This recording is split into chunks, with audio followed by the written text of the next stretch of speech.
Halo, halo semua, ketemu lagi di eh membaca Madilog. Minggu kemarin kita libur dulu ya, karena capek, udah 4 kali. Sekarang yang kelima kali dan ini bahas filsafat. Jadi mudah-mudahan seru ya. Eh, Hari ini kita masuk ke bab 2 tentang filsafat. Hmm, Isinya 12 halaman. Aku langsung mulai aja deh, tidak berlama-lama. Nanti kita gantian bacanya ya. Antara 6 halaman Ewang atau 3 halaman ewang. 4. Nanti aku stop-stop di bagian yang menariknya. Ntar foto dulu dong.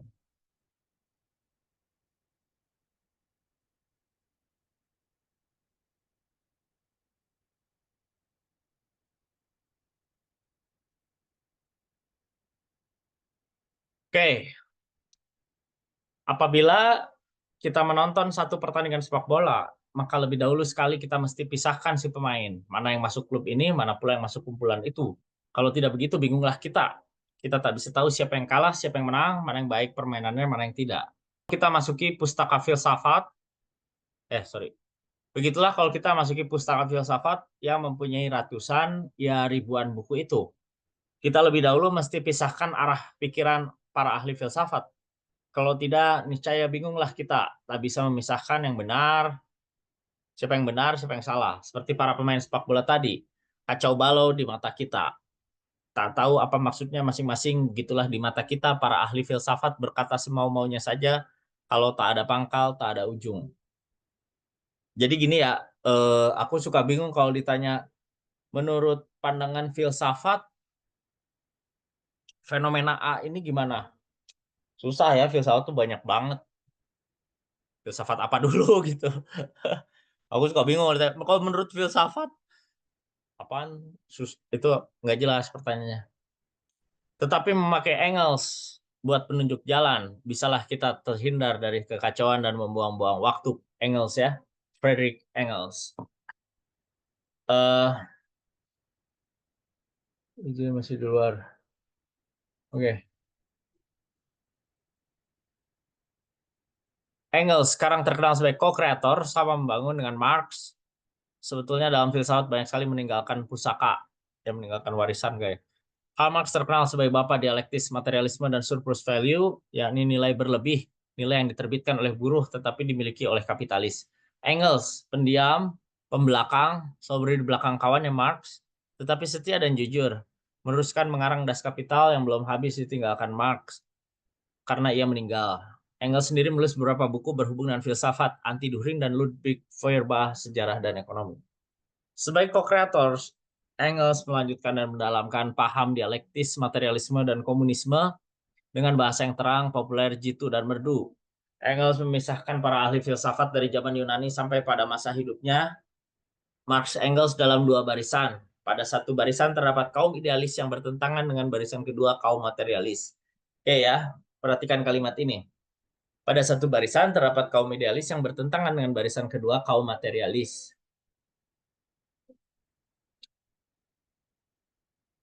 Ya, jadi di sini ada dihadap-hadapkan kaum idealis dan kaum materialis.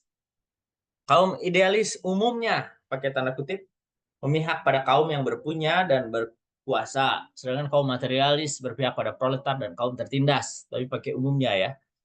Kadang-kadang perlawanan tinggal tersembunyi, tapi kadang-kadang terbuka terus terang, cocok dengan riwayatnya perjuangan proletar dan kapitalis dalam politik. Kadang-kadang idealis di luarnya itu, materialis di dalamnya, sarinya Spinoza. Kadang-kadang materialis di luarnya, tetapi di dalamnya idealis. Oke, lanjut dulu ya. Menurut pemisahan yang diadakan oleh Engels, maka pada barisan idealis kita dapati penganjur terkemuka sekali seperti Plato, Hume, Berkeley, yang berpuncak pada Hegel. Ini geng idealis ya. Pada barisan materialis kita dapati Heraklitus, Demokritus, Epikuros di masa Yunani, Diderot, Lamartang di masa Revolusi Prancis yang berpuncak pada Marx Engels. Di antaranya itu didapati banyak ahli filsafat campur aduk saintis setengah idealis, setengah materialis. Oke ya. Berarti dia membuat satu genealogi ya, atau asal-usul, semacam silsilah. Kalau idealis itu mulainya dari Plato, Hume, Berkeley, puncaknya Hegel. Materialis, Heraclitus, Demokritus, Epikuros, Diderot, Lamartine, dan Marx Engels. Biasanya musuh proletar menerjemahkan dan menyamarkan materialisme itu sebagai ilmu yang berdasar atas daya upaya mencari kesenangan hidup tak terbatas. Makan sampai muntah, minum sampai mabuk, kawin dan cerai sesukanya saja. Jadi musuh proletar sering menyamakan materialisme itu dengan ajaran tentang mencari kesenangan hidup tak terbatas, material ya, kata kuncinya. Jadi kayak apa-apa materi gitu ya. Hedon hedon maksudnya.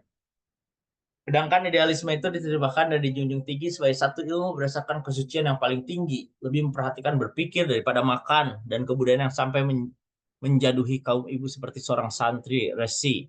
Dalam keadaan yang benar, dalam kehidupan mereka, kita tidak sekali dua kali berjumpa dengan seorang yang memangku paham idealis, berlaku sebaliknya dari persangkaan itu. Sedangkan dalam kalangan materialis, banyak kita dapati orang hidup dengan segala sederhana dan seperti suami dan bapak yang setia. Jadi, eh, stereotipnya materialis itu seolah-olah dicitrakan orang-orang hedon. Idealis itu orang-orang dengan culture dan kesucian yang tinggi, ilmunya tinggi, tapi eh, kenyataannya tidak satu dua kali seorang yang mampu paham idealis berlaku sebaliknya dari persangkaan itu.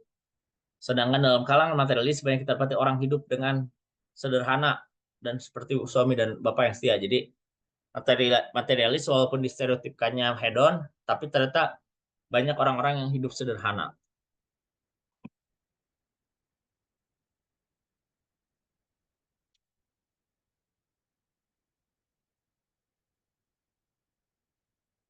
Oke, idealis dan materialis yang dijadikan Engels sebagai ukuran buat memisahkan para ahli filsafat dalam dua barisan, semata-mata berdasarkan atas sikap yang diambil si pemikir.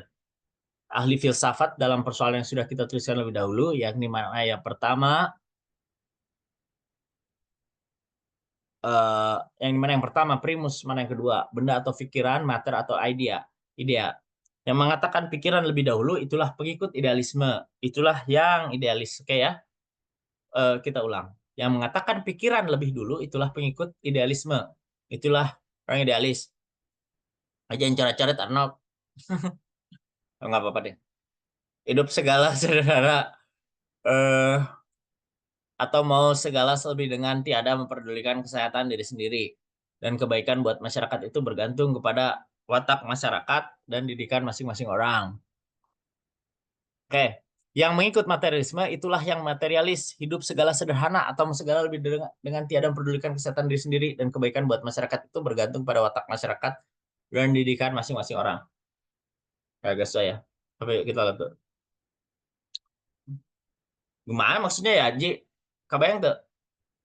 Yang mengikut materialisme itulah yang materialis, hidup segala sederhana atau segala lebih dekat, lebih dengan tiada memperdulikan kesehatan diri sendiri, dan kebaikan buat masyarakat itu bergantung pada watak masyarakat dan didikan masing-masing orang.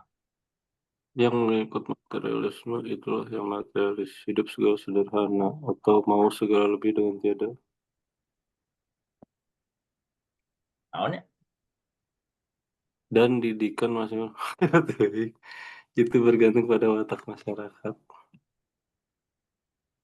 masa nggak jelas? Yang kedua primus, mana yang kedua benda. Yang mengikut idealisme itu yang mengikut materialisme itulah yang materialis. Tidak peduli kesehatan diri sendiri. Oh, jadi mementingkan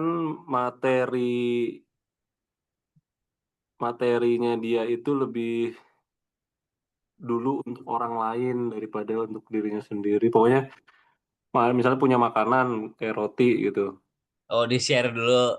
di-share dulu Oke, oke, walaupun dia oke. Tidak peduli kesehatan diri sendiri nih ya. Hmm. Oke, oke. Oke, lanjut ya. Dengan memakai pemisahan yang diadakan oleh Engels, filsafat menjadi persoalan yang mudah bagi kita. Dengan mengambil satu contoh, satu model saja, kita bisa ketahui seluk-beluknya perkara yang bersamaan dan bersangkutan. Dengan David Hume sebagai ahli Filsafat idealis kita bisa gambarkan semua ahli filsafat idealis dari Plato sampai Hegel. If I go into myself, kalau saya masuk ke diri saya sendiri, kata Hume, maka saya jumpai bundles of conceptions. Bergulung-gulung pengertian, bermacam-macam gambaran daripada benda. Kalau Hume hendak mengetahui apakah benda yang bernama buah jeruk itu umpamanya, maka yang ia insyafi cuma rasanya yang manis itu. Kulitnya yang licin, beratnya yang setengah atau 1/4 kilo itu, warnanya yang hijau atau kuning itu, bunyinya yang nyaring atau lembek itu, bunyi itu ada di telinga dalam badan Hume, bukan pada jeruk. Beratnya di tangan Hume, bukan pada jeruk. Rupanya pada mata. Rasanya di lidah atau di ujung jari Hume. Semuanya bunyi, rupa, dan rasa itu dengan perantaran saraf, nerve, berjalan ke pusat, ke center, ke otak.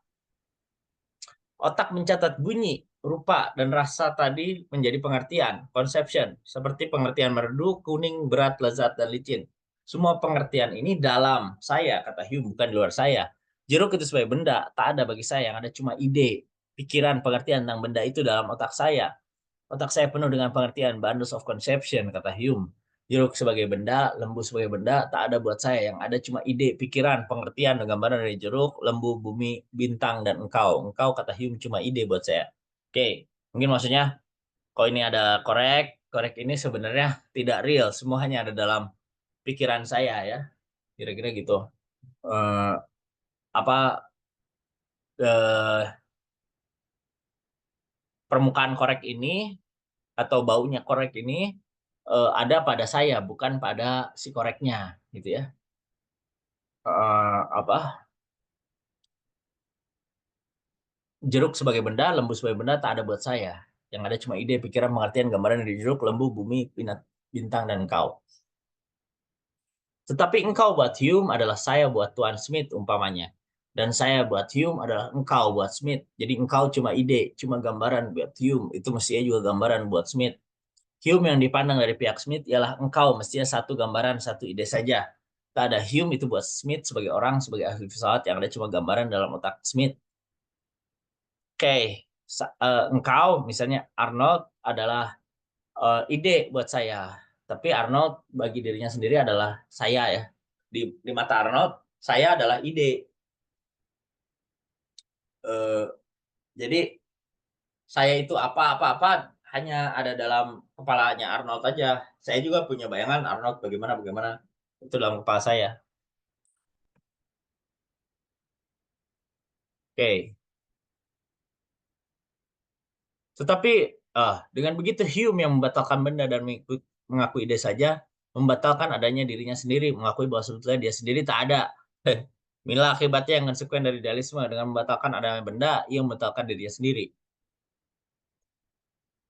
Demikian David Hume dengan memisahkan ide dari benda, abstraction, dan menganggap ide yang pertama dalam menentang benda sebagai dasar yang pertama, tewas dalam tentangannya membatalkan adanya diri sendiri. Dengan begitu, ia sebetulnya membatalkan filsafat idealisme itu. Ya, jadi kalau aku bilang segala sesuatu cuman ide, ya berarti ide David Hume sendiri, dirinya sendiri adalah ide. Gitu ya. Filsafat idealisme sendiri cuman ide, gitu. Sesudah Hume baru dibilang filsafat idealisme sudah mati, tetapi barang yang mati itu acap kali menjelma hidup kembali dengan memakai bentuk baru, seperti Faraurah dan Petah tadi. Sekarang pun masih ada bentuknya. Immanuel Kant, ahli filsafat Jerman sore itu, mengangkat naik kembali bendera Hume, tetapi tidak dengan konsekuensi Hume. Kant tidak berjalan terus jujur seperti Hume, tetapi maju mundur. Seperti kata Lenin, filsafat Kant tidak boleh dipakai buat berkelahi, bukan filsafat berkelahi. Menurut Kant, kita bisa ketahui dengan panca indera kita sesuatu benda, tapi ding ansih benda sendirinya kita tidak bisa ketahui. Nah, nanti aku terangin apa itu ding ansih. Kalau sudah kita ketahui sesuatu barang panca indera, apa juga lagi yang mesti kita ketahui tentang barang itu? Begitulah kaum materialis bertanya. Buat kaum materialis hal itu sudah cukup, tetapi buat Kant itu belum cukup. Ia tak sepenuhnya memihak pada Hume dan bilang terus terang bahwa benda itu buat dia tak ada. Yang ada cuma gambaran dalam otaknya. Tetapi ia cari rumput buat sembunyi dengan memakai ding ansih benda itu sendiri. Ya, ding ansih itu benda pada dirinya sendiri ya. Jadi kayak ini HP apa itu eh, ada ciri-cirinya ya, bisa kita ketahui. Tapi aslinya HP itu hanya dirinya sendiri yang yang hanya HP itu sendiri yang tahu benda pada dirinya sendiri. Atau kalau aku suka kasih perumpamaan, kita tahu si Aji ini orangnya gimana, ABCD, sifatnya bagaimana, karakter bagaimana, kelakuannya bagaimana. Tapi aslinya Aji itu hanya Aji sendiri yang tahu, disangsi. Ya, jadi benda pada dirinya sendiri. Jadi Aji bisa tampil sebagai orang yang ekstrovert misalnya ya, rajin upload IG, rajin ngomong gitu ya. Tapi aslinya Aji hanya Aji yang tahu gitu. Itu teh yang tadi disebutkan itu adalah Aji berdasarkan tangkapan orang lain. Nah, Kant itu percaya bahwa setiap benda itu ada ding ansih, ada pada dirinya sendiri apa eh, bagian yang tidak diketahui, tidak bisa diketahui, hanya benda itu sendiri yang tahu. Jadi barat kita itu udah pakai kacamata ya warnanya merah. Jadi dunia itu dilihat dengan cara warna merah semua. Tapi aslinya warna dunia itu apa kita nggak pernah tahu karena kita nggak bisa ngelepas si kacamata itu gitu. Ding ansih teh sifat bendanya nggak sih? Eh Sifat-sifat dalam benda bukan nih?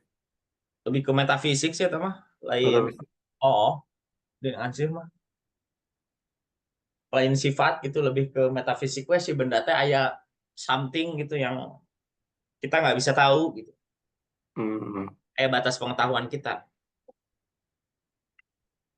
Tapi berarti sih kan masih tetap ide ya dia tuh. Ya masih idealis, masih aya Idealis. nukaran itu nah masih ada ala-ala mistik sebenarnya kalau menurut Tan Malaka itu. Jawab Engels dalam hal ini pendek dan jitu. Kata Engels dari hari ke hari Ding Ansi itu sudah menjadi Ding Anfuruns. Benda yang sendirinya itu tidak diketahui dari sehari ke hari sudah menjadi benda kita.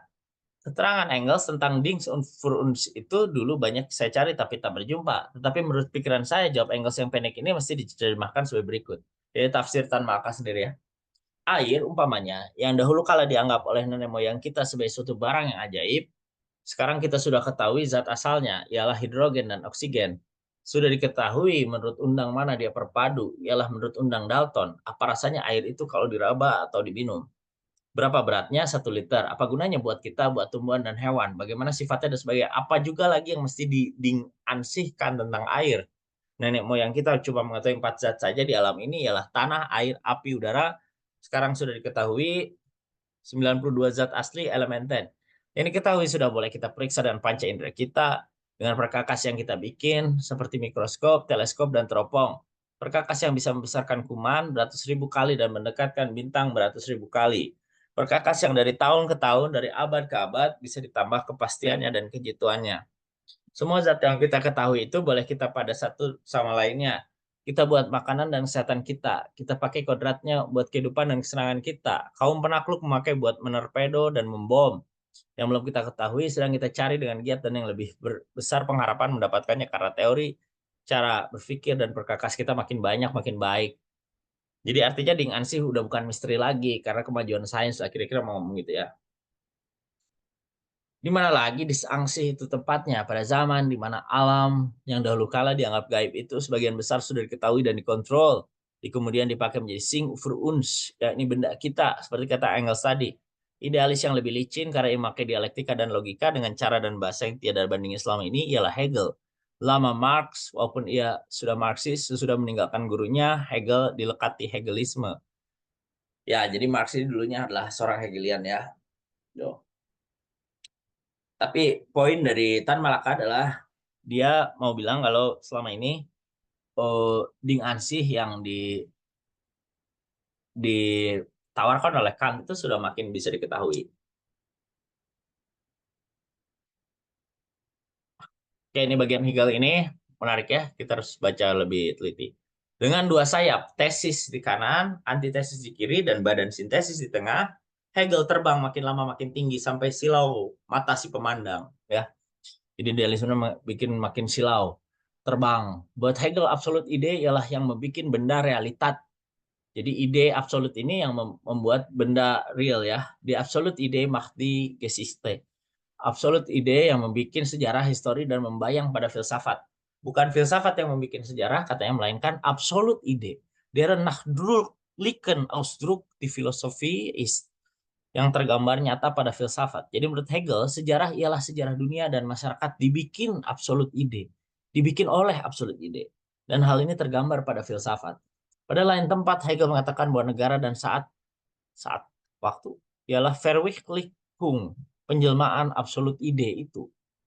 Jadi apa-apa absolut ide ya. Coba biar gampang, absolut ide diganti Tuhan deh. Jadi apa-apa Tuhan. Tuhan bahasa religiusnya, bahasa filsafatnya absolut ide.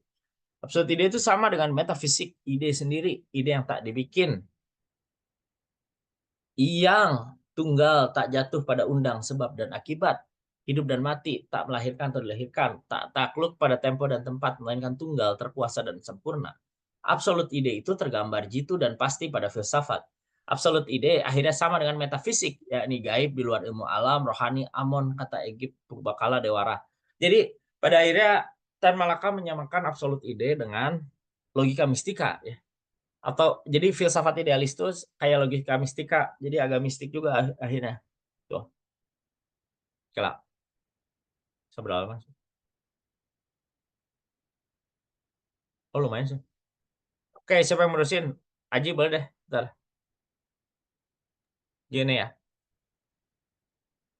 Rohani ya, rohani Hmm. ialah yang dicari oleh mistikus, murid tarekat Hindu. Kalau ia memandang puncak hidungnya saja menyebut Om. Om, Om, lepas dari semua yang lahir, pikiran pada perempuan, pada badannya sendiri, lepas dari makanan, ya lepas dari suaranya sendiri. Om, Om tadi, kalau beruntung seperti Gautama Buddha, maka leburlah rohani, jiwanya dengan rohani yang mengisi alam ini. Purbah materialis besar yang dianggap jembatan antara Hegel dan Marx mula-mula memakai dialektika juga. Buah pikirannya ketika itu banyak memberi alat pelajaran pada Marx dan Engels. Tetapi setelah Purbah melemparkan dialektika sebagian besar disebabkan hidup terpencil, seolah-olah terbuang dari pergaulan, maka hasil pemeriksaannya jauh terbelakang dari Hegel. Hegel dianggap oleh kaum materialis sebagai ujung filsafat yang negatif, yakni ujung yang membatalkan, ujung yang buntu. Purbah dianggap sebagai ujung yang positif, yakni membuka jalan yang baru ke jalan dialektis materialis. Kaum Marxis sepenuh-penuhnya mengakui kemanjuran senjata dialektika, tetapi membuang idealisme Hegel. Oke, bentar Ji. Jadi Feuerbach dianggap penting menjembatani ya. Jadi Feuerbach ini membuat pemikiran Hegel terbuka untuk dipelajari kaum eh, Marxis ya, materialis. Marxis itu ya satu spektrum materialis gitu. Eh Purba itu seangkatan nama itu, sama Hegel. Feuerbach, Feuerbach mah kayaknya ini sempat murid ya. Eh Oh, menurut. oh, oh, tapi agak di atas Marx. Feuerbach Hmm. mungkin seangkatan Stirner kayak. Oke, oke, lanjut. Oke, Marx sesudah beberapa lama dikagumi dan dipengaruhi Hegel, sebagai pelajar ia bisa hafalkan pasal-pasal yang penting dari Hegelisme. Akhirnya memasang Hegelisme di atas kakinya. Hegelisme yang selama ini dianggap berkepala di kaki dan berkaki di kepala, dibalikan sebagaimana mestinya. Bukan pikiran yang menentukan pergaulan, melainkan pergaulan yang menentukan pikiran. Negara kata Marx. Negara kata Marx ialah satu akuan dan hasil dari perjuangan kelas. Perjuangan kelaslah yang menjadi motif force. Kodrat pergerakan sejarah masyarakat. Kodrat mengubah bentuk negara jadi bukanlah absolut ide, seperti kata Hegel. Zaman berbudak bertukar menjadi zaman feodal. Zaman feodal itu sesudah revolusi Prancis pada tahun 1789 bertukar menjadi zaman kuno dalam pandang sekarang. Dialektika yakni bertentangan yang Berlaku pada zaman berbudak ialah pertentangan budak dan tuan. Pada zaman feodal pertentangan ningrat dan tani. Pertentangan pemimpin gilde dengan anggota gilde. Pada zaman kapitalisme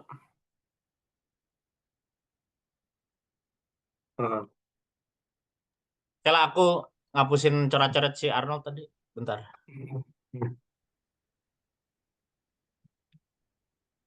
pada zaman kapitalisme sekarang bertentangan buruh dan kaum modal. Pertentangan kelas yang berdasar atas pertentangan ekonomi itulah yang menjadi kodrat buat menumpu masyarakat pada satu bentuk ke bentuk yang lain, dari satu tingkat ke tingkat yang lain, dari masyarakat berdasarkan perbudakan ke masyarakat berdasar keningratan, ke masyarakat berdasar kemodalan. Jadi pertentangan itu bukan pertentangan ide saja seperti menurut paham Hegel. Nanti akan diteruskan, tetapi pertentangan barang yang nyata, pertentangan antara dua kelas besar yang berjuang, yang sekarang terus berjuang. Oke, jika kayaknya cukup jelas ya kalau biasa atau pernah berurusan dengan teks-teksnya Marx. Di sini ada kata kunci negara. Kata Marx ialah satu akuan dari hasil perjuangan kelas. Perjuangan kelas yang menjadi motif force. Jadi kebalikan tadi ada tulisan memasang hegelisme di atas kakinya. Hegelisme yang selama ini dianggap berkepala di kaki dan berkaki di kepala dibalikan sebagaimana mestinya. Bukan pikiran yang menentukan pergaulan, melainkan pergaulan yang menentukan pikiran ya. Jadi hal yang konkret dulu baru melahirkan ide ya. Nah, dialektika di sini ada pertentangan berlaku pada zaman berbudak ialah pertentangan antara budak dan tuan. Pada zaman feodal pertentangan ningrat dan tani, pertentangan pemimpin gilde dan anggota gilde. Pada zaman kapitalisme sekarang pertentangan buruh dan kaum modal. Jadi ini buat yang akrab dengan teks-teks Marxisme tentu tidak susah ya memahami logika ini. Pertentangan kelas yang berdasar atas pertentangan ekonomi itulah yang menjadi kodrat buat menumpu masyarakat pada satu bentuk ke bentuk yang lain. Dari satu tingkat ke tingkat yang lain. Dari masyarakat berdasarkan perbudakan ke masyarakat berdasar kenikmatan, gitu ya. Ke masyarakat berdasarkan kemodalan, gitu ya. Ini kapital. Jadi pertentangan bukan pertentangan ide, melainkan menurut Hegel seperti menurut paham Hegel, tetapi pertentangan barang yang nyata. Pertentangan antara dua kelas besar yang berjuang, yang sekarang terus berjuang. Oke, lanjut. Pertentangan kelas ialah kelas manusia, ialah barang yang nyata. Itu berdasar atas pertentangan ekonomi yang dipertajam oleh kemajuan teknik. Teknik yakni perkakas yang dipakai dalam pergaulan, perkakas yang pada zaman ini dimiliki oleh kaum berkuasa dan kaum berpunya, menjadi alat adanya perjuangan kelas itu. Semua perkakas dan kelas manusia yang menjalankan peranan dalam sejarah kita manusia ini adalah barang yang nyata semuanya. Peranan sejarah itu tiadalah dibikin dan dikemudikan oleh absolut ide itu, sebagaimana juga sejarah tumbuhan hewan manusia, bumi dan binatang tidak dikemudikan oleh dewa roh, rohani, ahimsa dan sebagainya. Sebagaimana bumi dan bintang berjalan bersejarah menurut undang tarik-menarik yang didapat oleh Newton. Sebagaimana tumbuhan, hewan, dan manusia bersejarah menurut undang evolusinya Darwin. Beginilah sejarahnya masyarakat manusia bersejarah menurut undangnya historik materialisme, yang juga dinamai dialektika materialisme. Dengan lahirnya Marxisme, maka Hegelisme berbelah dua, dialektika idealistis dan dialektika materialis. Yang pertama dipegang oleh kaum yang bermodal dan berkuasa dengan pengikutnya, yang kedua oleh kaum proletar yang revolusioner. Di antara dua filsafat bertentangan tadi sudah tentu ada bermacam-macam filsafat bukan buat bertarung. Hegelisme yang memang revolusioner terhadap kaum ningrat Jerman, tetapi kontra revolusioner terhadap kaum proletar. Sudah tentu baik buat berlindungnya kaum reaksioner seperti kata Marx. Dalam bentuknya yang reaksioner, Hegelisme menjadi adat, sebab bentuk ini menerjemahkan keadaan yang ada. Oke, bentar. Jelas ya, lahirnya Marxisme, Hegelisme terbelah dua. Dialektika idealistis dan dialektika materialistis. Dialektika idealistis itu tadi yang dialektikanya berjalan di tataran ide. Sementara di dialektika materialis, dialektikanya berada di tataran benda atau hal konkret ya. atau hal yang nyata ya masyarakat termasuk sih ya. Kayak lanjut ya. Idealisme tak akan mati selama masih ada perjuangan kelas ini. Selama ada kaum yang menghisap dan menindas, kaum hartawan yang berkuasa pada satu pihak mengemukakan ide, intelek, pikiran terhadap kaum terhisap dan tertindas. Pada lain pihak, ia memakai kemegahan, majiat rohani buat meninabobokan kaum pekerja, supaya nanti mendapat nikmat bidadari yang matanya seperti mata burung merpati dan kesenangan kekal akhirat. Demikianlah sesuai dengan perjuangan kelas, idealisme itu atau tak berdialektika, membentuk dirinya supaya cocok dengan keadaan kelas yang memegangnya. Di mana kapitalisme masih muda, kokoh karena sedang naik seperti Amerika, maka lahirlah idealisme berupa pragmatisme yang dikemukakan oleh John Dewey, filsafat pemikir dari negara yang mempunyai the biggest of all, semuanya paling jempol. Ini katanya berdasarkan objective truth, hakikat yang objektif, yang tenang. Tetapi kalau diperiksa lebih dalam, maka nyatalah bahwa objective truth yang bergantung pada paham, cita-cita dan perasaan burjuasi Amerika, the country of the free, negara merdeka ialah buat burjuasi Amerika. John Dewey mengambil masyarakat borjuis dan paham borjuis sebagai titik permulaan berpikir ketika Amerika dalam kaya raya. Sekarang sampai sebelum perang. Ini kemakmuran Amerika yang disangka akan tinggal kekal tadi. Sudah menyusuli kawannya di Eropa Barat. Krisis sudah bersih Maharaja Lela dan tetap. Sekarang buat 11 juta buruh, jadi buat kira-kira 33 juta buruh dengan anak bidinya, objektif truth tadi tidaklah begitu objektif, tidaklah begitu tenang. Semua barang yang memberi ketenangan buat burjuis seperti harta benda, justisi, polisi, dan hak milik turun-menurun adalah benda yang mengacaukan paham, perasaan, dan penghidupan kaum proletar Amerika sekarang. Oke, stop lo. Cukup jelas ya. Jadi pragmatisme ini bagi Tan Malaka adalah turunan dari idealisme yang seolah-olah mengajarkan eh, apa objective truth, tapi sebenarnya objective truth yang dimaksud atau kebenaran objektif yang dimaksud berpihak pada ketenangan borjuis seperti harta benda, justisi, hukum ya, polisi dan hak milik turun-menurun warisan adalah benda yang mengacaukan paham, perasaan dan penghidupan kaum proletar Amerika sekarang. Jadi eh, posisi Tan Malaka tetap bahwa idealisme itu sangat berpihak pada golongan tertentu ya, ada kecenderungan gitu, borjuis gitu. Oke, lanjut. Ide-idenya tuh ya, ide-ide berjuis ya, Yoi. milik yang turun-menurun warisan tuh, ide-ide berjuis. Sebenarnya kalau besar hati mah warisannya jangan diambil ya. Karena itu hasil dari Rame-rame, ya itu teh masyarakat. hak pribadi yang diturunkan. Harusnya mah apa ya? Dikembalikan ke society ya. Iya, Misalnya oh ini buat panti asuhan gitu-gitu loh. oke lanjut. Di mana pergerakan buruh berpengaruh sekali seperti di Jerman sebelum perang 1914-1918, maka dalam kalangan proletar sendiri idealisme itu tiadalah berani keluar terang-terangan. Dalam kalangan kaum proletar sendiri masuk bermacam-macam isme yang di luarnya berupa materialisme. Tapi pada dasarnya terdapat idealisme. Lenin dalam bukunya Empiris Criticism dengan terang dan jitu mengemukakan pemisahan kaum ahli filsafat atas dua partai seperti pertama kali dikemukakan oleh Engels. Ialah partai ahli filsafat idealis dan partai materialis. Dengan sempurnanya Lenin membuka kedok yang dipakai oleh empiris kritisme, marxinisme, neo-vitalisme, dan lain-lain. Dan memperlihatkan idealisme yang sebetulnya jadi dasar filsafat mereka. Di Rusia, usahanya Lenin dan Plekhanov yang dalam kalangan Kristen di Rusia sendiri sering saya dengar bahwa Plekhanov lebih besar dalam ilmu filsafat daripada Lenin. Usahanya dua ahli filsafat materialis ini akhirnya menjatuhkan kekuasaan filsafat idealisme di Rusia dan memaksa dia bekerja diam-diam. Dialektis materialisme ialah ilmu pemandangan dunia Weltanschauung yang resmi ofisial di Soviet Rusia. Official kali ya, maksudnya official. Oh iya kali ya. Official. Ya, terus. Di sebelah barat Eropa, idealisme masih sangat berkuasa. Dan pada masa ini idealisme lah yang resmi.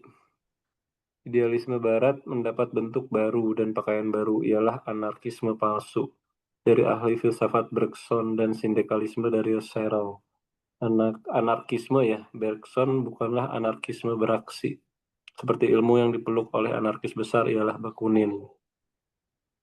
Oh, dia masih ngebela Bakunin ya. Tapi aku nggak Lukisan. ngerti kenapa Bergson. Oh, iyalah Bakunin. Bergson, Spengler, dan Nietzsche. Oh, ya. Ini dianggap anarkis palsu ya. Lanjut. Bergson, Springer, dan Nietzsche yang belakang ini adalah satu filsuf Krakpatzer, siapa kuat, siapa raja, Ubermensch. Inilah yang dipeluk Adolf Hitler dan Nazi. Filsafat fasisme dianjurkan oleh pemikir Giovanni Gentile. Fasisme, kata pemikir ini, bukanlah new system tata filsafat yang baru, melainkan aksi baru dan paham baru. Manusia, katanya, pada hakikatnya beragama. Manusia dan Tuhan selalu dalam Bewegung der Selbstverwirklichung, pergerakan kekal buat berpaduan. Sedikit kita selidiki filsafat partai fasis yang sebetulnya pertama sekali menaikkan bendera reaksi di Eropa Barat. Apabila partai Bourgeois liberal kacau, partai sosialis maju mundur, dan partai komunis sebagian tak berpengalaman, tetapi terutama juga sanksi, sebab negara Italia kalau dikomuniskan gampang dikepung dan dijauhkan oleh kapitalisme Eropa Barat dan Amerika. Fasisme, kata Giovanni Gentile, bukan tata filsafat baru. Memang tidak, kalau dipandang dari kacamata idealisme. Aksi baru dan paham baru, katanya pula. Aksi kaum tengah dan paham kaum tengah terhadap proletar dengan pertolongan kapitalis. Memang baru dalam perjuangan proletar kapitalis model baru. Tetapi kalau kita baca Marx dalam buku 18 Brumaire of Louis Bonaparte tentang aksi dan paham Louis Bonaparte di Prancis, maka aksi dan paham fasisme Italia tadi cuma bentuk baru dari aksi dan paham tua. Mussolini, bapak fasisme, juga amat tertarik oleh Napoleon Besar, Om Pia, dari Louis Bonaparte, sampai ia mentonilkan Napoleon yang katanya orang Italia itu. Oke, stop. Ini kayaknya udah mulai rumit. Kita coba bahasa bayi ya. Eh, Fasisme. Oke, ada yang baru gabung ya. Mita, ini agak jelimet. Tapi aku bisa menilai ini cukup akurat sih, San Malaka sih. Segini juga ya, Edan sih. Eh, Dia lagi misahin ilmu filsafat idealisme dan filsafat materialisme ya. Idealisme tuh berpegang pada ide, materialisme tuh berpegang pada materi. Tapi materi maksud bukan hedon ya, bukan kita senang makan, senang tidur, senang apa, bukan itu. Tapi materialisme berarti filsafat yang berpijak pada benda, materi atau masyarakat lah. Itu juga termasuk materi. Tapi titik mulanya bukan dari ide, bukan dari kita mikir dulu, tapi kita bergelut gitu ya. Itu kayak apa ya, kayak tadi kita sharing soal kehidupan kita, Anggun ya, itu kan bergelut dengan kehidupan dulu gitu, materi gitu, bukan Anggun mikir terus ini baiknya gimana, bukan gitu, tapi eh, langsung bersentuhan ya, dari situ muncul pemikiran gitu. Itu yang mau dibela oleh Tan Malaka. Nah, lalu di sini dia me, menganalisis ya turunan-turunan idealisme. Jadi idealisme itu bagi dia tuh filsafat borjuis gitu, orang-orang kaya doang atau orang-orang berprivilege, kerjanya mikir gitu loh, tidak berpihak pada proletar gitu. Eh, Bahkan dia menyebut spektrum-spektrum lain kayak anarkisme palsu gitu ya. Eh, Anarkisme kan paham yang menolak hierarki dan dominasi ya. Jadi bukan yang suka ngancur-ngancurin kantor polisi, itu bukan. Ya ada yang kayak gitu bisa, tapi poin gagasannya adalah mengkritik eh, apa eh, dominasi gitu, hierarki gitu loh dalam society atau apapun, termasuk ada aliran yang mengkritik dominasi dalam diri sendiri. Jadi kita pun, diri sendiri pun harus terbebas ya, harus anarkis gitu. Harus apa, tidak tunduk pada apapun, ada aturan, pada bahasa, pada pikiran gitu loh. Itu anarkisme individu. Tapi itu poin dari anarkisme ya. Nah, bahkan dia menyebut Nietzsche itu anarkis ya, anarkis palsu ini ya. Apa, filosof Krachpaster, siapa kuat siapa raja. Inilah yang peluk oleh Adolf Hitler dan Nazi. Fasisme juga seperti diturunkan dari filsafat Nietzsche ya. Itu pergerakan kabel. Hmm, sedikit kita selidiki filsafat partai fasis yang sebetulnya pertama sekali menaikkan bendera reaksi di Eropa Barat apabila partai Borjuis liberal kacau, partai sosialis maju mundur, dan partai komunis sebagai tak berpengalaman, tapi terutama juga sanksi sebab negara Italia kalau dikomuniskan gampang dikepung dan dijauhkan oleh kapitalisme Eropa Barat dan Amerika. Oke, jadi dianggapnya kalau dikomuniskan gampang dikepung dan dijauhkan oleh kapitalisme Eropa Barat dan Amerika. Bentar. Fasisme kata Giovanni Gentile bukan tata filsafat baru, memang tidak. Kalau pada kacamata idealisme, aksi baru dan paham baru katanya pula. Aksi kaum tengah dan paham kaum tengah terhadap proletar dan perjuangan kapitalis memang baru dalam perjuangan proletar. Tapi kalau kita baca Marx dalam buku 18 Brumaire of Louis Bonaparte tentang aksi dan paham Louis Bonaparte Prancis, maka aksi dan paham fasisme Italia tadi cuma bentuk baru dari aksi dan paham tua. Oke ya. Jadi fasisme Italia sering mengaku paham baru ya. Ya. Oke, kayaknya masih bisa dianalisis dari paragraf berikutnya. Aji masih kuat? Ada yang mau gantian nggak? Oh, boleh, boleh. Mita Bang, mau baca nggak? Atau Arnold, Oke, dari mana? bahwa manusia Bahwa manusia dalam batinnya beragama. Widih. Ini dibatalkan oleh beberapa penyelidikan yang tenang, yang membuktikan beberapa bangsa di dunia tak mengetahui agama. Akhirnya, kalau kita baca, pergerakan kekal buat perpaduan manusia dan Tuhan. Menurut filsafat fasis itu, kita ditarik lagi ke negara Kapilawastu, ke kaki gunung Himalaya, mengagumkan percobaan Gautama Buddha, mempersatukan rohnya dengan roh alam buat masuk ke nirwana. Cuma Gautama Buddha tak seperti Mussolini, memakai tongkat dan kastor oli ya, buat mematahkan semangat dan paham musuhnya Matteotti, pemimpin sosialis Italia, musuh besar Mussolini yang hilang lenyap selama-lamanya buat melakukan paduan dengan Tuhan itu dengan lekas. Ya. Perjuangan kelas tertutup dan terbuka. Inilah arti filsafat yang sebenarnya dari arti dialektika sebetulnya. Ia boleh melayang tinggi seperti Hegelis dan tinggal di tanah, di perut seperti dialektis materialisme. Orang mesti makan dahulu sebelum berpikir, kata Engels. Tetapi filsafat itu adalah bayangan masyarakat yang bertentangan, bukan absolute idea, seperti kata Hegel. Pada permulaan, filsafat itu timbul pokok yang menjadi persoalan ialah semua ini. Ahli filsafat bertanya, semua ini, bumi, langit, dan pikiran itu sendiri, apakah artinya? Lama-lama persoalan semua ini cerai-berai.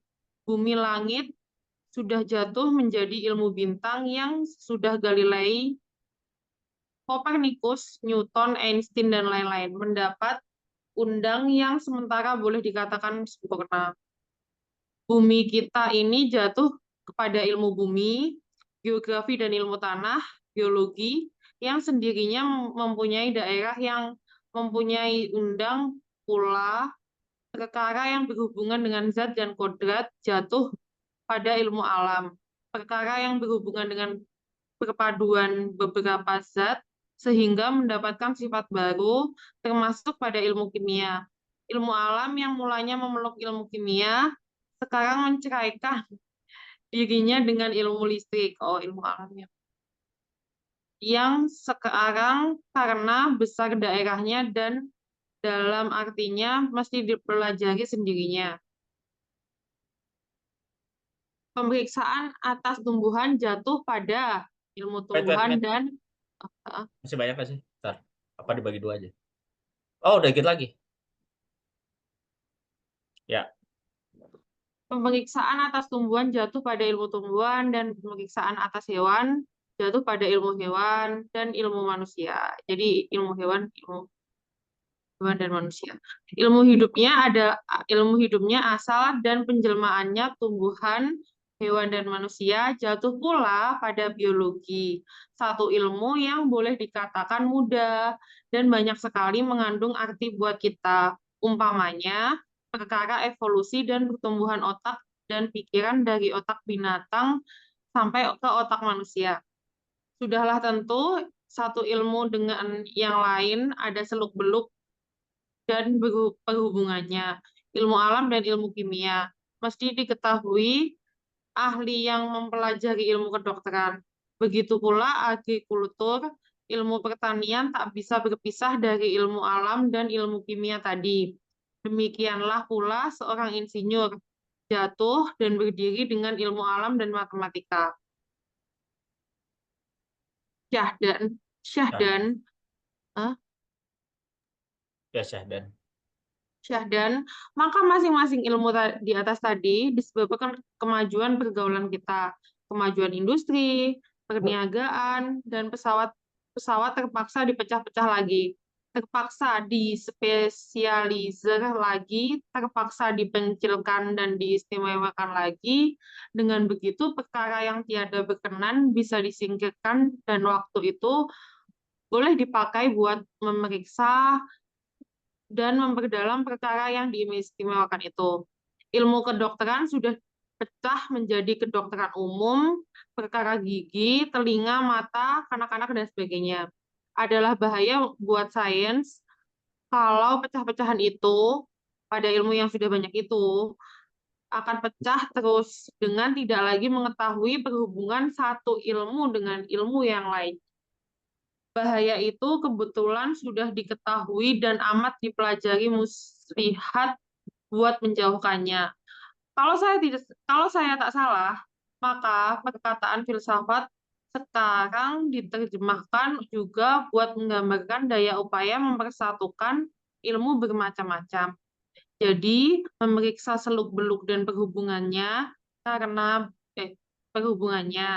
Dengan begitu, maka si saintis, si ahli, mungkin kehilangan hutan karena sangat memperhatikan pohon-pohon saja. Lupa garis besar, karena senantiasa memperhatikan garis yang kecil-kecil saja. Daya upaya inilah yang sering diartikan oleh perkataan filsafat. Bukan lagi sikap yang diambil oleh filsafat purbakala, yang dengan memangku tangan dan tafakur bertanyakan, apakah artinya alam dan apakah artinya pikiran itu? Demikianlah kalau kita peramati kemajuan ilmu filsafat tadi.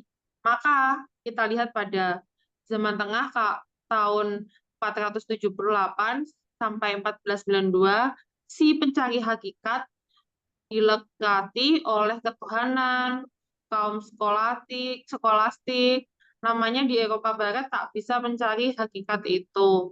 Kalau persoalan itu tiada digarami, dilimaui itu dijeruki dan dimasak oleh God dan agama ialah agama Nasrani. Sesudah itu, pada zaman borjuis, filsafat tadi sudah susut pada persoalan jasmani dan rohani, badan dan pikiran. Sudah lama pula filsafat ini jatuh ke tangan psikologi, ilmu jiwa, ilmu yang memeriksa the working of the mind, kerjanya otak. Ilmu ini tidak lagi direnungkan oleh si pemikir di kursi malas dalam otaknya saja, melainkan sudah dimasukkan ke laboratorium. Disinilah otak binatang dan manusia dipisah, diperiksa, dieksperimenkan, diperalamkan. Disinilah insting, yakni pikiran hewan, perasaan, kemauan hewan, dan kecakapan hewan dalam belajar, diperiksa, diperalamkan, diuji, dan dibandingkan dengan akal, perasaan, dan kemauan manusia. Eksperimentalis William James dan Thorndike di Amerika, Pavlov di Rusia, dan eksperimentalis yang lain banyak mengumpulkan pengalaman yang berharga dan masih banyak persoalan yang mesti diperalamkan dan diuji oleh ilmu yang mudah tetapi sangat menarik hati. Ketahuilah dirimu sendiri. Inilah sari persoalan dari seorang ahli filsafat Yunani yang terkenal ialah Socrates. Sekarang, persoalan ini sudah menjelma menjadi manusia, the working of the mind, kerjanya otak yang sudah dimasukkan ke laboratorium bersama dengan ilmu lain-lain yang berdasarkan eksperimen pengalaman.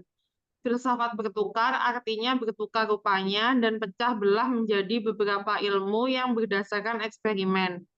Engels sudah mendapat kesimpulan bahwa sisanya filsafat ialah dialektika dan logika. Semua cabangnya yang lain jatuh pada bermacam-macam ilmu alam dan sejarah. Ialah sejarah masyarakat Indonesia.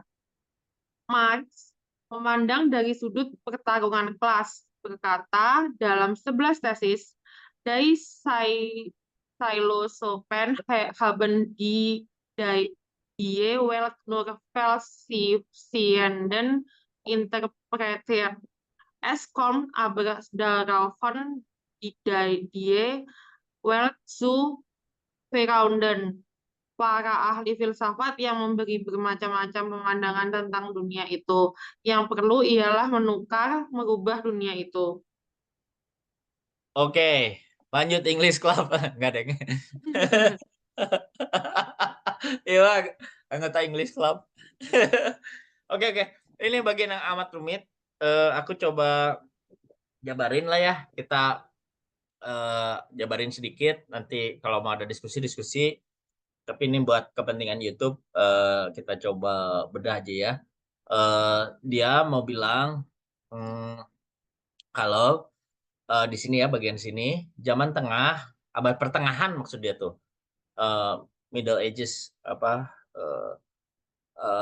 ini periodenya 478 sampai 1492 1000 tahun ini, kaum skolastik itu persoalan itu harus digarami, dilimaui. Lucu ya, udah dijemput dilimaui, di dalam gerung dijeruki lagi.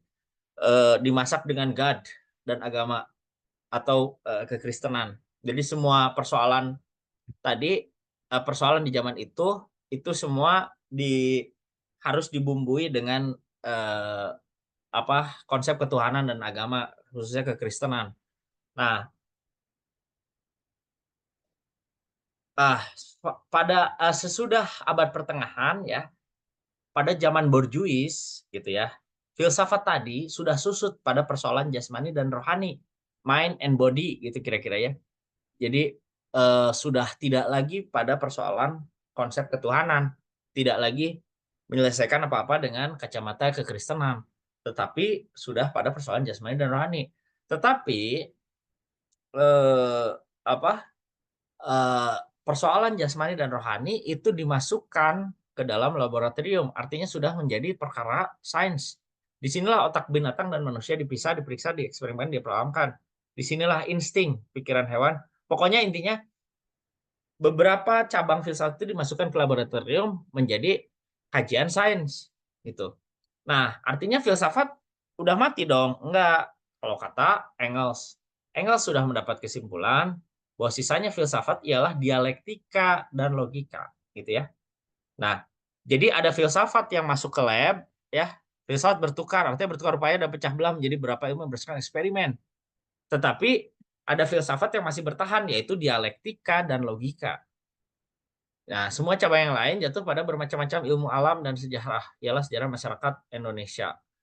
Gitu ya. Termasuk kali ya sejarah masyarakat Indonesia. Jatuh pada ya, jadi filsafat itu udah beralih rupa gitu loh. Jadi sains, nanti di bab berikutnya kita bahas tentang sains ya gitu.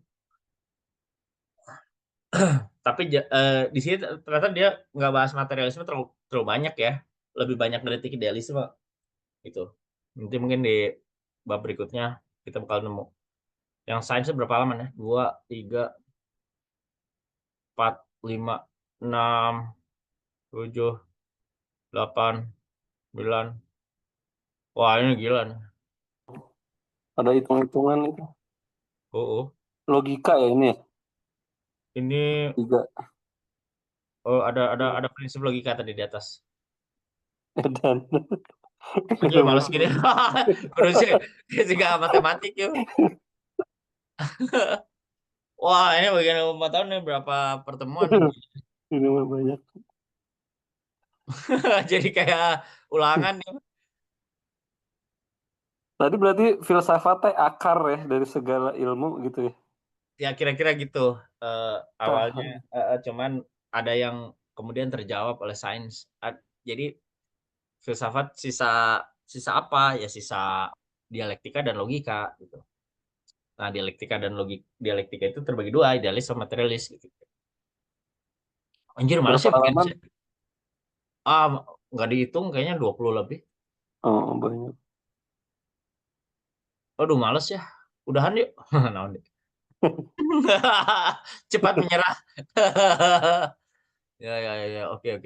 Oke lah, aku pikir bagian filsafat begitu ya. Agak rumit emang kalau nggak biasa baca-baca literatur Hegel, Marx gitu ya.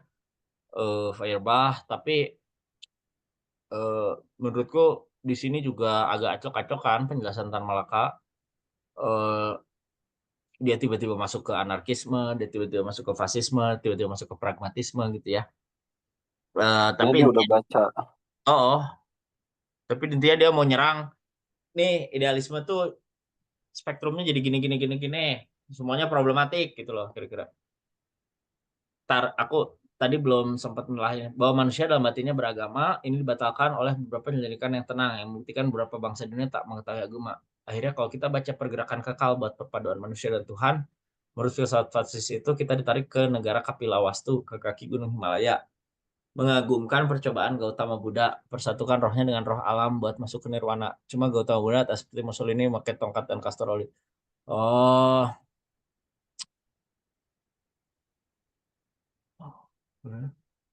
nggak ngerti aku begini. Jadi sama kali ya, Gautama Buddha gitu ada fasisnya kali ya, tapi tidak maksa kalau mereka. Makanya Jerman pakai lambang itu kan Buddha, tapi miring. Oh iya, Heeh. Emang ada kayaknya. penyatuan itu kan roh dengan badan. Hmm, kayaknya Makanya logika mistika ada fasisnya juga ya. iya ada suku Arya, dia kan percaya Arya yang paling ini kan idenya gitu. Hmm, oke. Oke lah, kayaknya cukup buat bagian filsafat ya. Kita udah sejam. Nanti kita lanjutkan bahasan di ini berikutnya. Eh, Thank you semua. Sampai ketemu di membaca Madilog minggu depan. Bye bye. Oke, Oh.